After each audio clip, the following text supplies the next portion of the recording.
Today, we're going to be talking about what are you avoiding? Now, I want you to ask yourself this question and figure out the task that you're avoiding. And then when you think about that task that you're avoiding, I want you to ask yourself why you're not doing it. Because here's what we often find out is that there's this discomfort that comes up when we think about doing it. When we think about doing the task, we're uncomfortable for some reason. And now I want you to think about what it feels like not doing the task. Because oftentimes, even though our brain's trying to avoid the negative emotion of doing it, it's also creating this negative emotion of not doing it. And then the next question I want you to ask is, do I have to do this anyway? Because there are some things that we might be avoiding that we aren't going to have to do, that we could literally just decide, I'm not going to do that. And then there are the things that, like, we are still going to get them done anyway, even if it's uncomfortable. So if we're kind of thinking about a timeline, it's like, okay, here on this end is where we do it and then we feel better because it's done.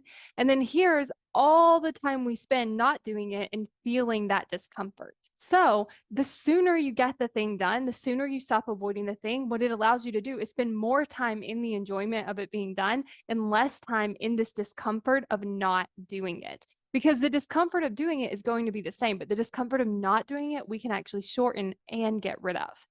And then if it's not something you are absolutely going to do, I want you to ask yourself, why do you want to do it? Because there are some instances where you're like, you know what, I'm just avoiding this. I'm not doing it. It's uncomfortable, but I'm going to intentionally decide that, like, I'm not doing this. Because then we're no longer feeling like we're not doing something that we should be doing. If we stop telling ourselves that we should be doing it, then we get to feel better about ourselves because it doesn't feel like we have this thing like looming around that we're not getting to. So in that instance, it's you just taking that real honest look at that thing and saying, you know what, I'm not going to do it and I'm just going to let it go. Or it's going the other way and deciding, okay, I am going to do this. So let me shorten that time of that discomfort. Your brain always has a good reason as to why it's not taking action toward your goals. It actually wants to keep you alive, which means it has come up with these strategies to actually make that happen. But unfortunately, those same strategies don't work for changing, creating something new, or achieving your goal.